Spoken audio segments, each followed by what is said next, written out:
노벨상 수상자 바빌로프의 항복. 카머러가 자살하여 구소련 위정자들을 낙담하게 만들더니 곧이어 재이탄이 터졌다. 사건의 진원지는 1904년 러시아인으로는 최초로 반사작용을 연구하여 노벨 생리의학상을 수상한 이반 파블로프이다. 파블로프는 공산당 간부들과 여러 면에서 마찰을 빚어 1927년에는 과학 아카데미에 새로 임명된 적색 교수들에 대해 자신만이 유일하게 반대 투표를 했다는 사실에 비탄하면서 스탈린에게 항해 편지를 보낼 정도의 강골이었다. 러시아 지식인들의 길을 꺾고 영어를 말살하며 타락시키는 당신의 그런 행동 때문에 나는 러시아인으로 불리는 것이 수치스럽다. 파블로프는 카머러가 자살하기 전인 1923년 획득된 행동이 흰쥐에서 유전된다는 주목할 만한 실험 결과를 발표했다. 이 새로운 실험은 그에게 노벨상을 안겨준 조건 반사, 즉 고도의 신경작용이 유전된다는 것을 보여주는 것이라고 설명했다. 흰쥐는 벨소리를 듣고 먹이를 주는 곳으로 달려가도록 훈련되었는데 제1세대는 300회의 학습이 필요했으나 그 새끼는 불과 100회의 훈련으로 익혔다. 3대째는 30회, 4대째는 단 10회만으로 충분했다. 내가 페트로그라드를 떠나기 전에 본 제5세대는 5회의 학습으로도 충분했다. 제6대에 대해서는 귀국한 후에 실험할 예정인데 어느 세대가 되면 흰쥐는 사전에 학습을 하지 않더라도 벨소리를 들으면 먹이가 있는 곳으로 달려갈지 모른다. 그러나 6대에 걸친 흰쥐의 실험은 놀랍게도 실험 조수가 조작한 것이 발견되어 파블로프는 자신이 실수했다는 것을 고백하고 실험 결과를 모두 철회했다. 물론 파블로프는 라마르크주의의 주장이 틀리지는 않았을지 모른다며 습득된 형질 변경 이론 자체를 취소하는 것에는 찬성하지 않았다. 그러나 파블로프와 카머러의 실패는 공산당에서 적극적으로 지지하는 형질 변경 이론에 사망 선고를 내린 것이나 마찬가지였다. 카머러는 자신의 실수를 인정하지 않고 자살했고 노벨상을 수상한 파블로프도 자신의 실수를 인정한 상태였다. 소련 공산당이 적극적으로 지지하던 단시간 내의 형질 변경 이론이 더 이상 진전을 보지 못하자 민주진영은 물론 창조론자들이 쾌재를 불렀음은 물론이다. 한마디로 공산진영이 철저하게 견제하려던 형질 변경이라는 중요한 논제는 완전히 폐기처분되지 않을 수 없었다. 이때 혜성처럼 나타난 구원투수가 소련의 유전학자이자 정치가로 볼 수 있는 트로핌 데니소비치 리센코이다. 그는 카머러와 같이 습득된 형질이 변경된다는 증거를 찾았다고 주장했는데 카머러는 동물에서 찾았다고 주장한 반면 리센코는 식물에서 찾았다고 주장했다. 소련의 공산당이 환호하지 않을 수 없는 상황이었다. 소련의 구원투수 리센코는 1898년 9월 러시아의 우크라이나 지방 폴타바의 카를로프카에서 태어났다. 부모가 농부였으므로 교육을 제대로 받지 못하다가 부유한 지주들을 위한 정원사를 양성하는 폴타바 원예학교를 졸업하고 1917년에 우만에 있는 농과대학을 거쳐 1922년에는 키예프 농과대학을 졸업하였다. 리센코는 농학자로 만족하지 않았다. 오르조니키드제 중앙식물 품종 개량 연구소에서 콩의 새 품종을 연구하여 식물이 생장 시기마다 필요로 하는 온도, 빛, 습도가 다르다는 사실을 발표했다. 이들 논문은 학계에 커다란 주목을 받았는데 1928년 미래 생산량을 획기적으로 증가시킬 수 있는 야로비 농법을 발표하여 당시의 집권자들을 놀라게 했다.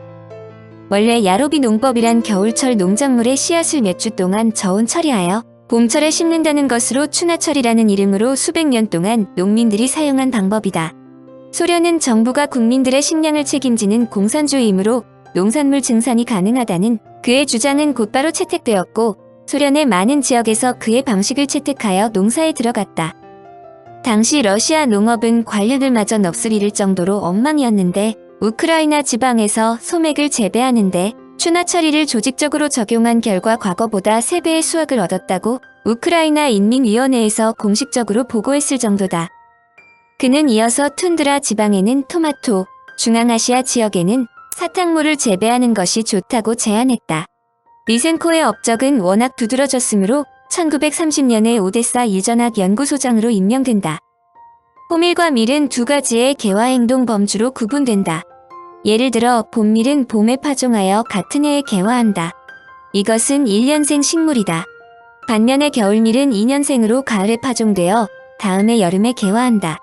만약 겨울일이 첫 해 후에 저온에 노출되지 않으면 이들은 다음 해에 정상적으로 개화되지 않는다. 이 말은 러시아와 같이 겨울이 추운 곳에서는 겨울밀이 봄밀보다 더 좋은 작물이라는 뜻이다. 문제는 러시아의 일부 지역에서는 겨울에 너무 추워서 겨울밀을 재배할 수가 없다는 점이다. 그러므로 겨울밀의 종자를 미리 물에 저온 처리한다면 겨울밀이 봄에 파종되어도 그 해에 정상적으로 자라고 개화했다. 매우 혹독한 지역에서도 고수율의 겨울밀이 재배될 수 있다는 것으로 이와 같은 저온에 의한 개화 유도를 추나처리라고 한다. 추나처리는 대략 영하 2도에서 영상 12도의 범위의 저온에서 50일 정도 실시한다. 몇몇 식물종은 개화를 위해 추나처리와 장일 조건 모두를 필요로 한다. 겨울의 추운 날로부터 여름의 장일 조건까지 오래도록 기다려야 하지만 추나처리된 상태가 최소 200일까지는 쉽게 지속되기 때문에 이런 식물은 적절한 밤 길이를 겪음으로써 정말로 개화한다. 이 내용 자체는 그동안 러시아에서 잘 알려진 내용이지만 리센코가 큰 호응을 받은 것은 이전의 농부들이 경험에 의해 야로비 농법을 사용했던 것과는 달리 이론적인 근거를 제시했기 때문이다. 그런데 그가 밀의 유전적 성격을 아주 단순하게 변형시킨 야로비 농법이야말로 신라마르크주의가 옳다는 것을 증명한다는 주장이 일파만파의 파장을 몰고 왔다. 리센코의 출발은 매우 좋았다. 리센코의 발표는 같은 분야에서 위대한 소련 과학자로 이 장의 주인공 즉 과학의 순교자로 알려지는 미콜라이 아바노비치 바빌로프로부터 소비에트 과학에서의 혁명적 발견이라는 찬사를 받았을 정도다. 1935년에 리센코는 제2차 코로즈 전이 농민에 의해서 자신의 이론, 즉 단시간에 형질 변경이 옳다는 것이 학문적으로 증명되었다고 발표했다. 그러면서 리센코는 자신만 앞세우는 독선만 부린 것도 아니다. 그는 자신의 접근법을 러시아의 저명한 생물학자인 미추린의 이름을 따 미추린주의로 표현했다. 미추린은 레닌의 지원을 받아 품종 개량에 큰 성과를 보인 사람으로 리센코가 그의 죽음을 계기로 자신의 논리를 위대한 과학자인 미추린의 이름을 따서 지은 것이다. 그의 발표가 나오자 서방 측에서 곧바로 반격에 나섰다. 서방 측 민주진영은 카머러와 바빌로프조차 이미 항복한 사항인데도 불구하고 단기간에 형질 변경이 가능한 것이 참이라고 주장하자 리센코에게 형질 변경이 된다는 엄연한 증거를 대라고 다그쳤다. 리센코는 자신이 발표한 내용이 증거라며 자신의 주장을 꺾지 않았다. 이 문제에 관한 한 소련에서도 학자들의 주장이 양쪽으로 나뉜다. 리센코의 주장이 맞는다는 주장과 서방 측의 의견처럼 단시간에 형질 변경이 불가능하다는 것이다. 바빌로프는 처음에 리센코의 주장을 지지했다가 후자로 돌아선 사람이다. 1948년 세계주의를 표방하는 스탈린의 투쟁이 절정기에 이를 때 스탈린이 직접 리센코의 생물학의 입장에 관하여라는 논문에 주석을 붙이고 수정까지 하였다. 이에 힘입은 리센코는 소련의 과학계를 획기적으로 바꿀 새로운 계획에 착수하며 미추린주의를 기본으로 해야 한다고 주장했다. 미추린주의는 유일하게 승인할 만한 과학이다. 미추린주의는 변증법적 유물론과 인민에게 이롭게 변화하는 자연이란 원칙을 바탕으로 하기 때문이다.